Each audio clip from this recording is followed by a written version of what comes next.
Hello, this is Russell Hawley, Education Specialist at the Tate Geological Museum, and today I'm going to show you a few highlights of our hominid collection. None of these are from Wyoming. By the time humans got into Wyoming, they were anatomically modern humans. If you want to find pre-human species, you have to go to the Old World, Europe, Asia, and especially Africa. It's in South Africa in 1925 that Raymond Dart found this, the Tong child, the first specimen of Australopithecus ever discovered.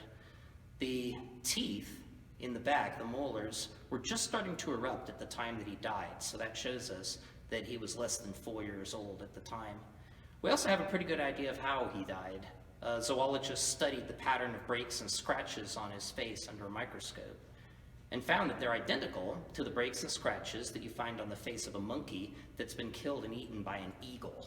So it looks like the Tong child died when a giant eagle swooped down and snatched him up and carried him off to a tree branch and pecked out his eyeballs and then dropped his head into a limestone cave. Life was cheap in the Pliocene, and our early ancestors had to worry about a lot of dangers: leopards, lions, hyenas. Apparently death from above was an issue as well.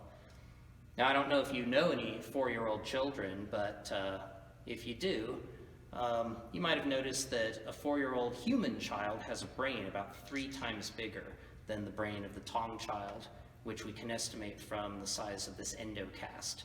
So, not the brightest banana in the bunch.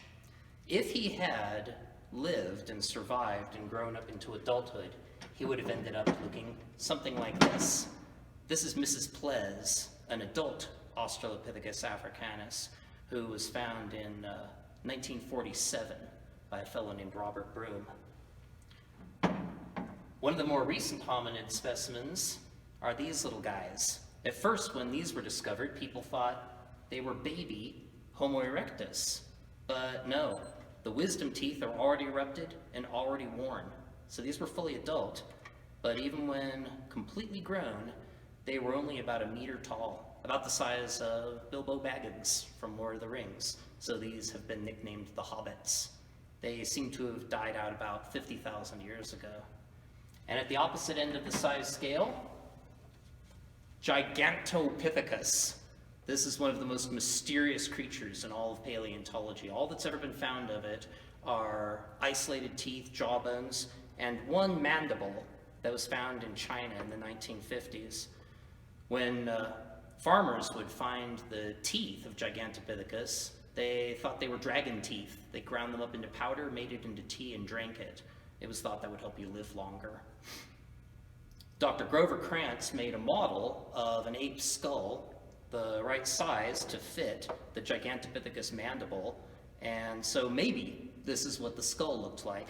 He also estimated that it could rear up to a height of around 230 centimeters, that's around 7 feet, but we won't know any of this for sure until better material turns up.